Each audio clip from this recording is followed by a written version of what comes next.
Salut Pauline. Salut Karl. Donc tu es notre nouvelle chef formatrice pâtissière chez Espace Concours. Tu es arrivée fraîchement cette semaine.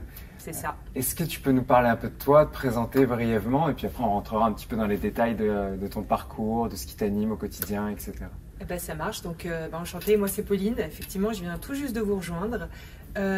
Alors j'ai un parcours un peu atypique, c'est-à-dire que j'ai passé les 15 premières années de ma carrière dans la formation. Okay.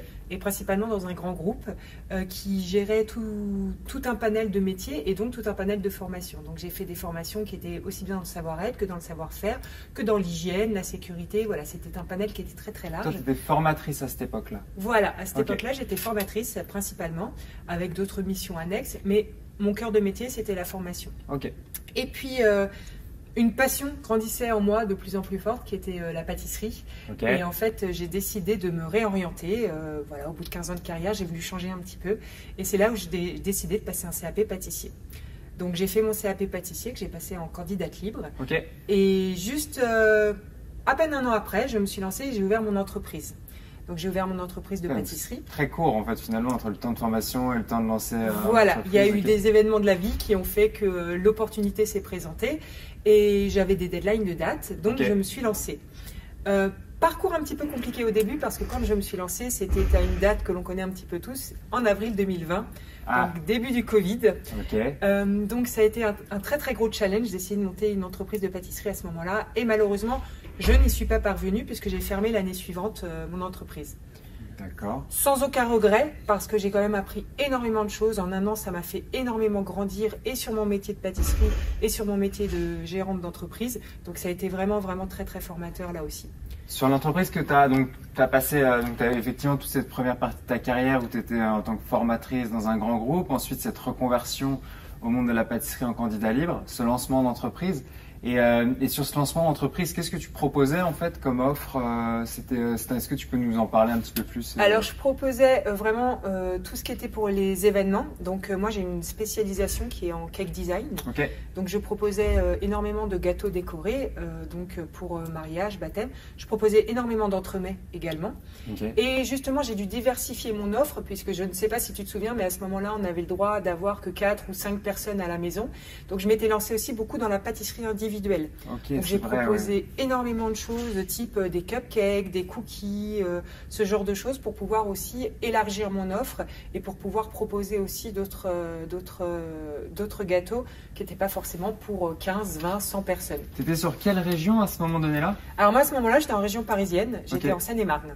Ok, voilà. Et du coup j'imagine que bon, entre guillemets, parler de province, de Paris, mais bon, je sais que les Parisiens ils parlent un petit peu comme ça. C'est vrai que sur les tarifs, je pense que tu vendais sur tes pâtisseries. Ouais. Je pense qu'il y avait aussi un rôle, le fait d'être en région parisienne aussi. Oui, tout à fait. Pour certains d'entre nous qui ont déjà fait de la création d'entreprise, on sait qu'il y a un dossier qui est très important, ce qu'on appelle la zone de chalandise et le panier moyen. En fait, c'est effectivement, comme tu dis, c'est de savoir combien on peut vendre ces pâtisseries pour que ça reste raisonnable pour nos clients et avoir des clients. Donc effectivement, aujourd'hui en province, je pense que je pratique des prix qui sont peut-être 30%, 40% moins chers que ce que je pratique en région parisienne. Okay. Il y a plusieurs choses qui rentrent en ligne de compte. La principale raison, c'est le local, très souvent, puisque les coûts de charges fixes et notamment le loyer du local, en région parisienne, souvent, c'est beaucoup plus cher qu'en province, qu'on peut trouver. Ouais.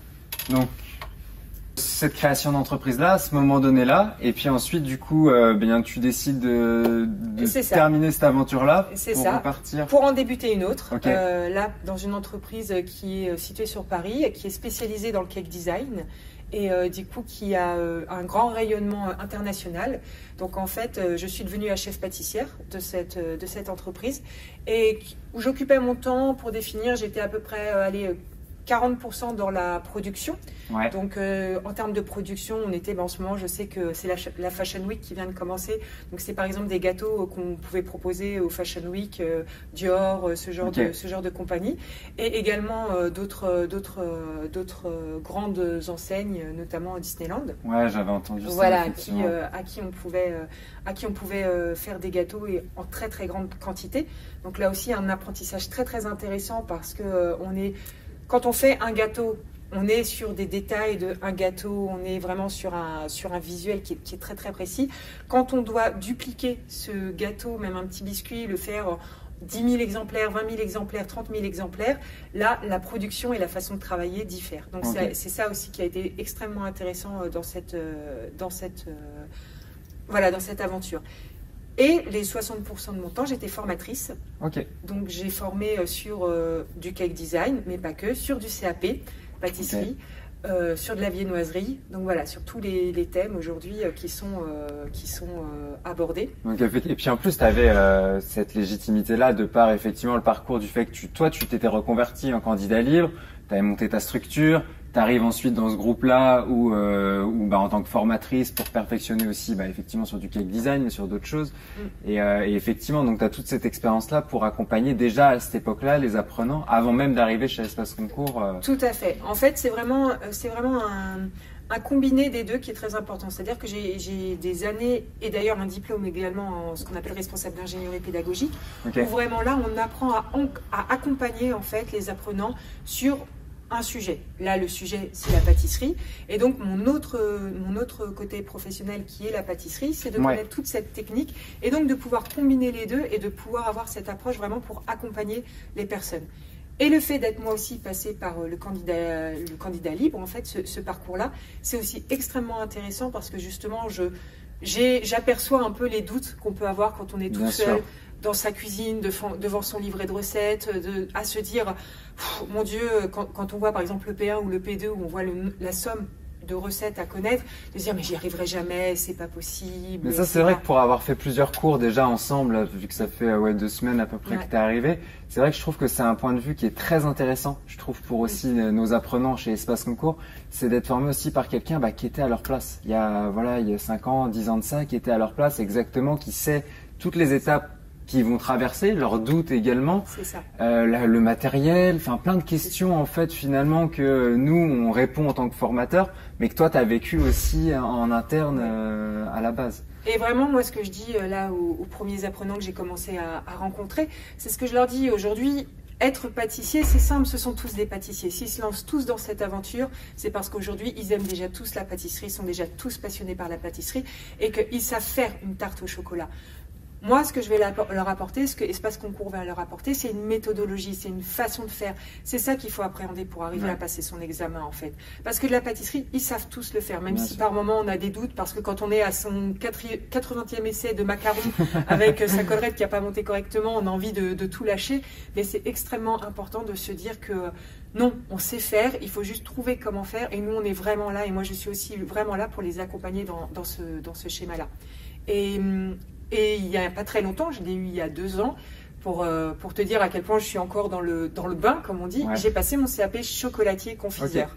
Parce que c'est quelque chose aussi dont j'avais très envie. J'ai découvert le travail du chocolat qui m'a beaucoup impressionné. Le plus grand aujourd'hui qu'on connaît par les réseaux sociaux, c'est un Amaury Guichon, par exemple. Quand on voit le travail qui est fait avec le chocolat, quand on voit la matière que c'est aussi quelque chose qui m'a passionné. Et donc, je me suis lancée à préparer aussi ce CAP chocolatier que j'ai également préparé en candidate libre. Ok, donc c'est marrant que tu parles un petit peu d'Amaury Guichon. C'est vrai que dans la pâtisserie aujourd'hui, on a des chefs comme Cédric Grolet, Yann Couvreur qui sont un petit peu de la nouvelle génération. On a l'ancienne génération, enfin l'ancienne génération tout est relatif, mais effectivement avec Pierre Hermé par exemple, Conticini. Est-ce que déjà c'est des choses qui reviennent souvent dans les cours en direct? Est-ce que tu vois toi sur les profils d'apprenants certains qui vont plutôt être axés sur tel ou tel chef? Qu'est-ce que t'en penses toi un petit peu de ça? Est-ce que c'est des chefs superstars qui donnent envie? Oui, c'est clairement faut pas oublier que la pâtisserie a connu un véritable essor, comme en cuisine, par exemple, les émissions de Cyril Lignac ont pu connaître l'essor qu'on connaît aujourd'hui. À l'époque, c'était Christophe Michalak qui a lancé les premières émissions sur Téva, sur France Télévisions, sur la pâtisserie et qui a vraiment désacralisé ce côté pâtisserie. Une crème pâtissière, ça paraît complexe, tout le monde peut réussir à la faire chez soi. Et donc, en fait, il a vraiment été un des précurseurs, déjà une tête connue, un peu le beau gosse que tout le monde connaissait, qui était avenant et qui a vraiment amené à ce monde de la pâtisserie. Après, moi, j'ai 2 modèles aujourd'hui qui sont très importants pour moi. Philippe Conticini, Aujourd'hui, c'est quelqu'un qui est absolument incroyable dans ses techniques, dans sa pédagogie. J'ai eu la chance de le rencontrer, j'ai eu la chance de faire aussi une masterclass avec lui. Et c'est quelqu'un vraiment qui fait aimer ce métier, qui l'explique très très bien et qui fait aimer ce métier. Et l'autre grand qu'on connaît beaucoup, et j'ai eu aussi la chance de le rencontrer, c'est le chef Pierre Hermé. Ouais. Il a un palais absolument incroyable et moi, ce qui m'impressionne chez Pierre Hermé et chez ses macarons, souvent on me demande lesquels macarons tu préfères, alors moi c'est Pierre Hermé, parce qu'en fait j'aime beaucoup les mélanges des saveurs qu'il a, le palais qu'il trouve, les associations de goût qu'il fait et qu'il rend accessible au plus grand nombre. Par exemple, il n'y a pas très longtemps, il a sorti un macaron noisette truffe. C'est quelque chose, quand on se dit truffe, c'est réservé à une élite, je ne pourrais pas en manger si facilement. Et bien là, on peut pousser la porte d'une boutique et on peut y goûter et découvrir ce goût. Donc ça, c'est quelque chose que j'aime beaucoup. Et une notion qui est extrêmement importante pour moi, et c'est pour ça aussi que le cake design m'intéresse aussi énormément, c'est la créativité. La créativité en pâtisserie. Alors au début, quand on prépare son CAP pâtissier, c'est quelque chose auquel on ne touche pas forcément, puisque le CAP pâtissier, c'est quelque chose qui est très nomenclaturé, il y a un référentiel, il faut suivre des recettes. Mais une fois qu'on connaît ses bases, une fois qu'on connaît ses recettes, on peut partir dans une créativité folle et proposer des choses aussi bien sur les formes, notamment Cédric Grolet, qui est extrêmement connu pour tout ce qu'il peut faire en termes de trompe-l'œil, mais aussi en termes de goût, en termes de propositions. Quand on voit les galettes des rois, justement, que Nina Métayer peut sortir, où on dirait vraiment de l'orfèvrerie, c'est absolument incroyable. Voilà, moi, ce sont vraiment des choses qui me passionnent et ce sont des parcours qui me passionnent. Et voilà, c'est marrant que tu parles effectivement de cette notion de créativité, parce que finalement, aujourd'hui, tu n'es pas si loin de ton premier métier, qui était dans la formation. Tu as simplement ajouté cette touche de créativité-là, je pense, qui te manquait peut-être dans ce, je sais pas exactement, mais qui te manquait peut-être dans ce premier métier-là. Et en fait, tu arrives à avoir cet équilibre entre formation et créativité. C'est ça. Aujourd'hui, moi, et depuis toujours, la formation, c'est quelque chose qui me tient à cœur. C'est la transmission. C'est la transmission des savoirs, c'est la transmission d'une passion.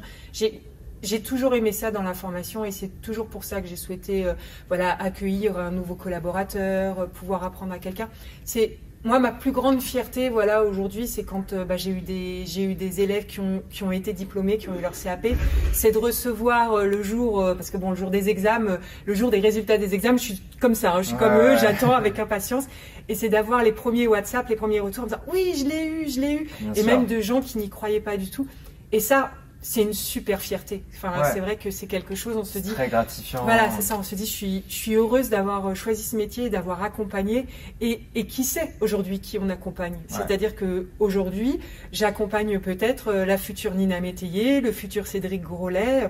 Tout est ouvert et il n'y a pas d'âge, il n'y a pas de conditions, il n'y a pas de Paris-Province. Là, cette fois-ci, on peut venir de n'importe où, on peut venir. Et ça, c'est extrêmement important et c'est ça que j'aime dans la formation. Donc oui, aujourd'hui, c'est un vrai plaisir pour moi de pouvoir combiner les deux et espérer pouvoir apporter un maximum, déjà, j'espère, de ma propre passion et de ma propre motivation aux autres et de pouvoir les accompagner jusqu'à la réussite et même jusqu'à plus encore. Création d'une entreprise, création d'une carrière, c'est vraiment ça que j'espère, quoi. Merci beaucoup Pauline pour ce partage hyper enrichissant. Je pense que nos apprenants d'Espace Concours ont appris plein de choses. Je te prends un peu au dépourvu, j'aimerais que tu me dises un petit peu ce que ça représente pour toi, ce métier de pâtissier, ce métier de formatrice en pâtisserie. En quelques mots, très simplement, peut-être une phrase, une maxime, je sais pas. Pour moi, c'est surtout aller au bout de ses rêves. Souvent, ce sont des métiers qu'on n'a pas forcément pu faire parce que suivant le niveau d'où on vient, suivant l'éducation qu'on a eue, pendant très longtemps, on a eu cette image de non. T'es trop bon élève, ne pars pas en CAP, passe ton bac d'abord, comme si avoir le bac était quelque chose d'extrêmement important. Et je pense qu'il y a beaucoup de frustration. Moi, personnellement, j'en ai eu et je pense que d'autres apprenants aujourd'hui en ont peut-être eu de se dire « Ok, c'est pas un métier pour moi parce qu'on m'a dit que c'était pas un métier pour moi. Parce que je vaux mieux que ça, je peux faire mieux, je peux… » Et je veux déconstruire ça, en fait, dire « Mais il y a Il n'y a pas de, enfin, il y a des génies partout. Il n'y a pas besoin de se formater dans une boîte, de rester dans une boîte. Donc moi, je veux vraiment que les gens, ils aillent au bout de leurs rêves, de leurs envies, de leurs passions. C'est comme ça qu'on est heureux, c'est comme ça qu'on a un bien-être. Et moi, c'est ce que je recherche aujourd'hui. C'est quand j'ai débuté ma carrière, finalement, je me disais que mon but, c'était peut-être d'apporter un peu de bonheur aux gens. En faisant de la pâtisserie, c'est ce qui est arrivé. Et là, on me disait, en formant à la pâtisserie, ça va aider les gens à eux-mêmes donner du bonheur avec la gourmandise, quoi. Donc, surtout, il faut pas rester dans des boîtes. Il faut en sortir. Faut aller là où on veut aller, où il faut découvrir. Voilà. Même si on n'est pas sûr au début, on y va. Si on change de chemin, on change de chemin. Mais surtout ne pas rester dans la boîte dans laquelle on reste. Voilà, je sais pas si c'est hyper clair. C'est parfait, merci beaucoup Bah, Pauline. Et puis à très vite sur notre chaîne YouTube. Et à très vite. Voilà. Merci beaucoup. Il n'y a pas de quoi. Bonne journée. Merci beaucoup pour votre écoute. Donc j'étais en compagnie de Pauline, notre chef pâtissière. N'hésitez pas à aller voir nos autres vidéos sur notre chaîne YouTube et puis je vous dis à bientôt. Au revoir.